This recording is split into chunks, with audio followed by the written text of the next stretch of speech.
I'm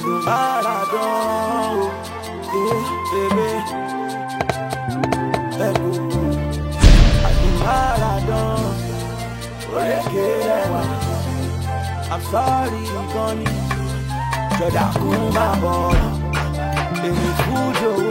Your name, please. Akim. But my friends call me Kim. Kim. No, all is sort of tough where you have somebody. Baby, calm down. No, you should tell him you have somebody. You take me too far.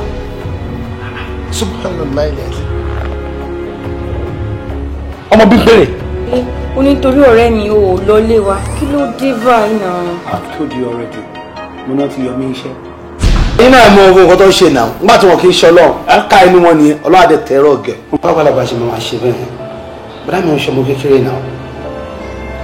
Ba mi wọ́n máa ṣe àwọn kokon mi bí en torí e gbe. Ni wá ń pa láṣẹ fún ẹ. Mi ò dá lábàá o. O gbọ́dọ̀ partner pẹ̀lú àwọn èèyàn ni. Ẹ ṣe máa ṣe irú nǹkan bẹ́ẹ̀. Ẹ̀gbọ́n ṣe ń ṣeré. He has nothing to offer you. Love without money is nothing. You really want to shift for to buy. Don't be fool like way. No, I'm interested. But on a more serious note, kí ni máa yín fi mí pè nù? Kó má lọ jẹ́ pé ọmọ ojú ọ̀ lárí ló ń pè mí o. Èmi Surely Cutie. I'm Surely Cutie. Are you stupid? So ìwọ náà pè ní Surely Quinton. Mo fẹ́ fi káàdì ṣe. No, tell me, why tí mo fi ní ya káàdì máa yín? Kí ló fẹ́ fún mi? Kí ló fẹ́ offer mi? Ṣé lè bọ́ mi? Ọmọ tí mo ní kó mú dání tó bá ń bọ̀ bí. Yes. Kim, you're overreacting. Overreacting? You are the woman I want to spend the rest of my life with.